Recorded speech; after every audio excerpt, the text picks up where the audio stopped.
Hey everyone, welcome back to my channel, or welcome to my channel if you are new. As you can see by the title of the video, I am going to be doing a soft glam makeup tutorial. We are going to be going in depth with the, I guess it's kind of like gone now, but it was like a little Twitter trend on makeup Twitter where people were talking about their tips and techniques for a soft glam look. And the whole theme behind it is that it can oftentimes take way longer to do a soft glam look than it takes to do like an avant-garde editorial, really colorful, bold look, because it's all about the simplicity and making sure that everything looks natural and seamless. And that's me. I'm repeating those words pretty often on my channel, so I decided to give it a try. I did a look very similar to this last year for Thanksgiving, but I really bombed in the tutorial, and so I wanted to give it another shot, and I hope you guys will like the results. It's going to be really in-depth, really layered, so yes, I am doing a voiceover, but hopefully this time it'll be a little bit more controlled and in-depth and give you guys all the information that you need instead of being all over the place like last year's. So this look is geared towards Thanksgiving, but if you don't celebrate or if it's not on your radar, not in your country, this is just how I do my little soft glam look, following some tips and tricks that I found on Twitter. So without further ado, let's get on into this tutorial.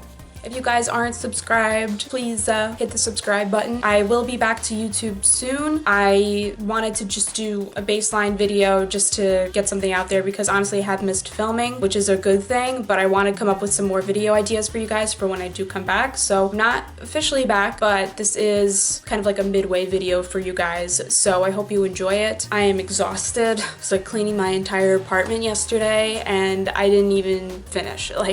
So I've just been exhausted. I was doing 2 makeup looks for Instagram yesterday and there was just so much going wrong. The looks look really great, but at the same time it was just too much, and I wanted to do this look yesterday as well, but I was just running out of time. So I'm filming this in the morning, the day that I'm posting it. So once again, film, edit, upload all in the same day. It's like nothing has changed. So I really need to work on my time management, but at least we have this today. And yeah, I hope you guys enjoy it, and let's get right on into it because I know you guys are sick of me talking, so let's go.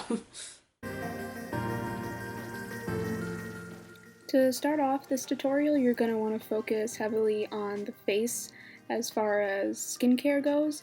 I've shown this routine before, but I figured I'd show it again a little bit more in depth to give you guys a good sense of how I like to keep my skin before I put on my base makeup. This is the Rose Tonic from Pixi Beauty, and I just put that on a little tiny cotton ball, or a cotton round in other cases, and I just focus heavily on the nose area and the cheeks. And then to hydrate, I take the Ordinary Hyaluronic Acid Serum. This is really great, really hydrating. I use this both in the morning and the nighttime. I need to pick up some more, really love it. And I just put on 3 drops on the face and blend it in really well.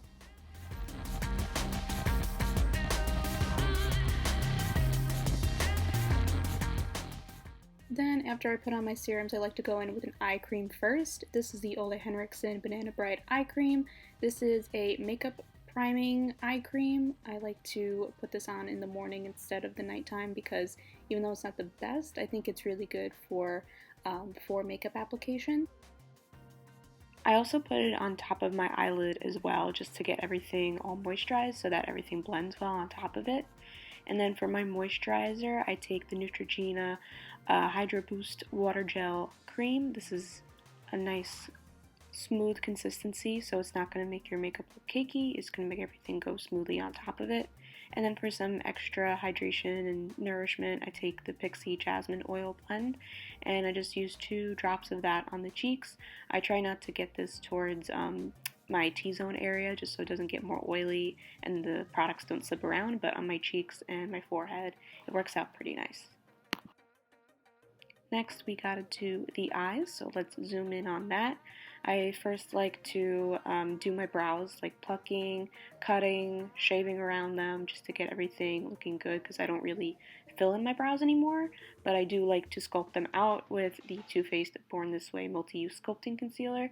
This isn't necessary if you're not the type of person who carves out their brows, but because I don't do them, I don't fill them in, I like to do this to give them a little bit more definition. Really, I just like to do this so that I carve it out and then I bring it down as an eye primer. I'm using this shade as well because it's more close to my base makeup tones instead of it being so bright. So it really helps to neutralize the makeup a little bit more. And so for my palette, I'm using the Dose of Colors Desi x Katy Friendcation palette. I used this last year as well, just because it has really good neutral browns in it instead of too warm or too cool of colors. I feel like it's a good balance of both.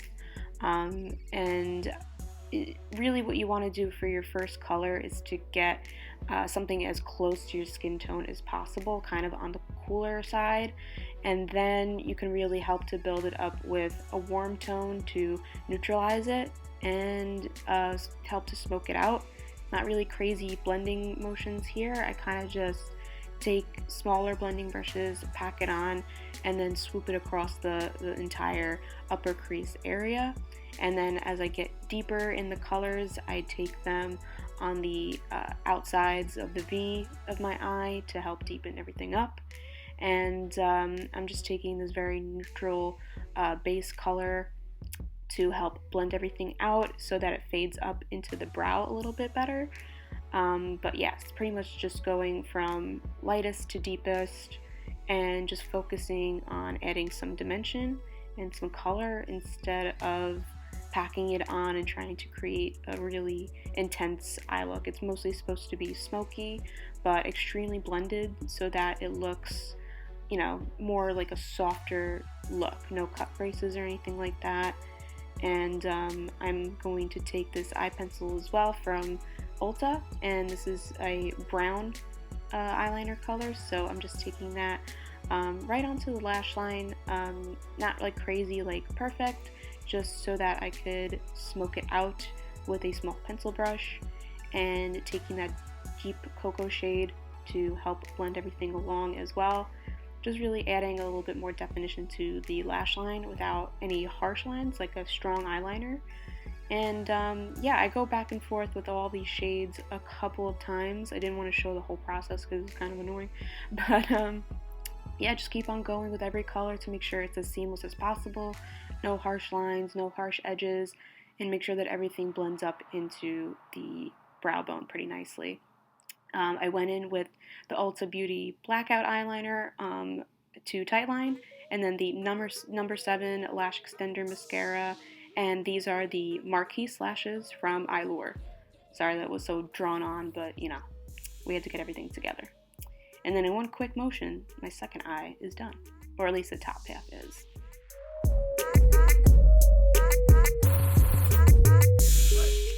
Alright, so we are zooming back out, and it's time for the base. This is the L'Oreal True Match Lumi Glotion in the shade Pearl, and I like to put this kind of like with the oil on the outskirts of the face, just to add a nice glow to the luminescent skin. And then for the center, I like to go in with a primer that either fills pores or kills shine and oil. It just helps everything to go on a little bit better and reduces the amount of oil production in that area. We're going to be going in a lot with some, you know, setting spray and everything like that later on, so I want to make sure that that area doesn't get too hydrated and, you know, starts to fall apart and look cakey on the skin. So the base foundation color that I'm using is from L'Oreal.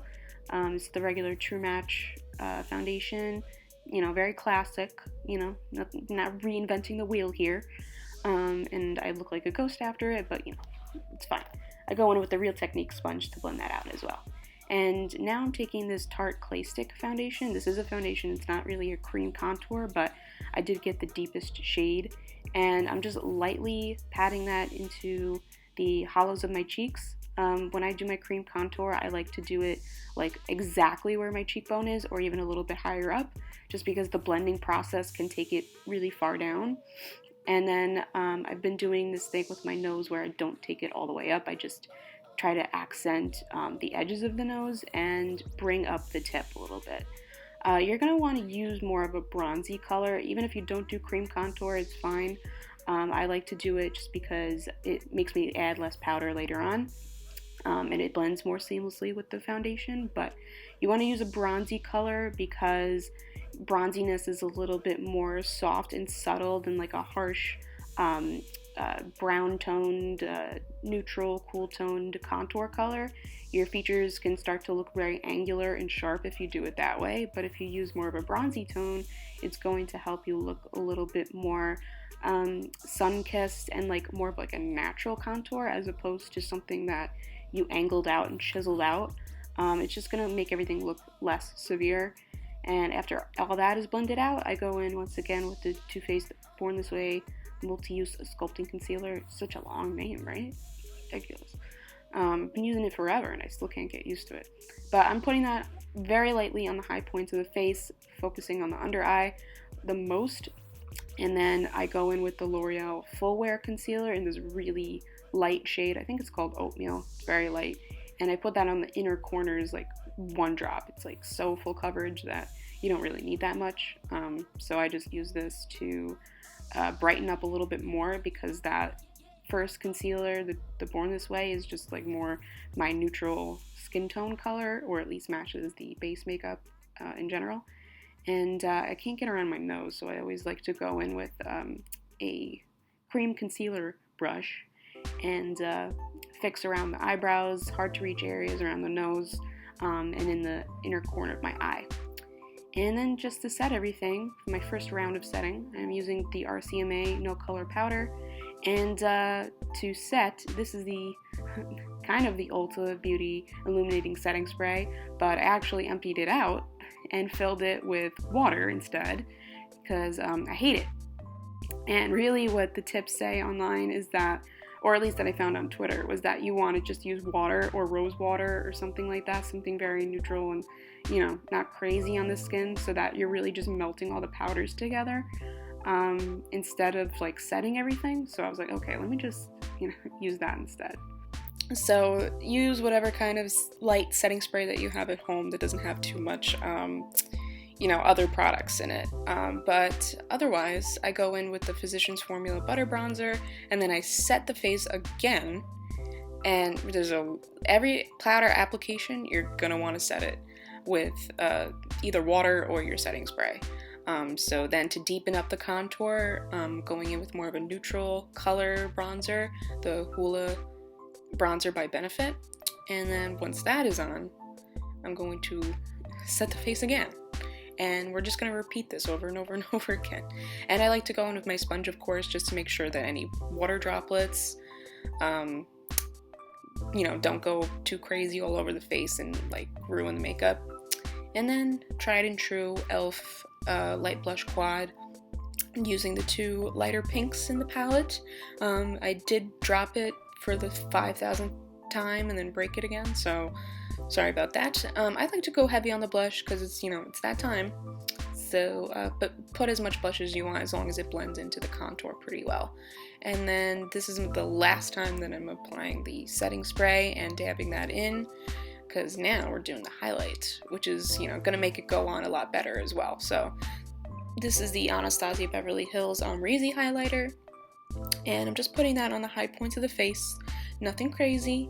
But I am like taking it down a little bit further into the contour, just so that everything is seamless, of course. But otherwise, just putting it in the targeted areas: nose bridge, the cupid's bow, and the chin, and then I put it up in the temples as well. Optional. If you feel like it makes you look too greasy, you don't have to. And now I see that there is a dust particle strand of hair, something in my eyelashes, and don't worry, I will get it. But otherwise, I'm just going in with the brown eyeliner again in the waterline. See, I got it. See? And I'm going in with all those colors again, the most dark color more concentrated on the outer corner and on the lash line. And then, you know, just fading off into the lighter colors. And I am dipping into a different palette. This is the Norvina palette. I'm taking the shade Dreamer and putting that on the inner corner and the brow bone, and then just blending it out further. You don't have to do that. You can use your highlighter if you don't want to dip into another palette. It's up to you. really I just wanted something a little bit bright and more neutral toned, so I went in with that. And then this is the NYX Brow Tint Mascara. It's in a lighter brown color, so it's more like warm on my brows, so I feel like it helps to soften the look a little bit, and it just helps to keep everything in place since I don't do anything to my brows. Then there's a really nice close-up of my pores, and here we are. This is the natural lip liner from NYX. It's so small because it's my favorite. It just goes with every look, and I'm not overlining crazy, but you know, sometimes I do, sometimes I don't, depends on how I feel. But today I didn't really overline too much. You do whatever you want, as long as you have a nice neutral lip liner, that'll help to bring the whole look together. And then this is the Anastasia Beverly Hills lip gloss in the shade Undressed. Now my trick here is to really pile on the majority of the product on the bottom lip, and then I meld the two lips together to fade the top lip so that it's less concentrated and clumpy, and that way you could see that lip liner really blending into it really well. And pretty much that's the completed look. You could go in with setting spray again if you really feel like it. I felt like it was overkill. My skin was hydrated enough, so we are done for this. And yeah, this is my take on soft glam. I hope you guys enjoy. And that is it for this soft glam look. If you guys liked this video, please give it a thumbs up and subscribe to my channel once again if you haven't already. I still don't know when I will be officially back, but I hope that this was enough of like a little teaser for you guys to keep yourself tuned in. If you want any updates, if you want any new makeup looks, I am still active on my Instagram at jmurphybeauty, and I tweet pretty frequently on my Twitter at jmurphybeauty as well, since it's been rebranded. So if you need any updates, go check me out on there. But other than that, I guess you'll see me when you see me once again. I hope you guys who are American have a very lovely Thanksgiving. If not, I hope I gave you some good tips on just the soft glam look for general use, a night out on the town, photo shoot maybe, anything like that. So yeah, if you guys did enjoy, once again, leave a like, and I will see you all in the next video. Bye.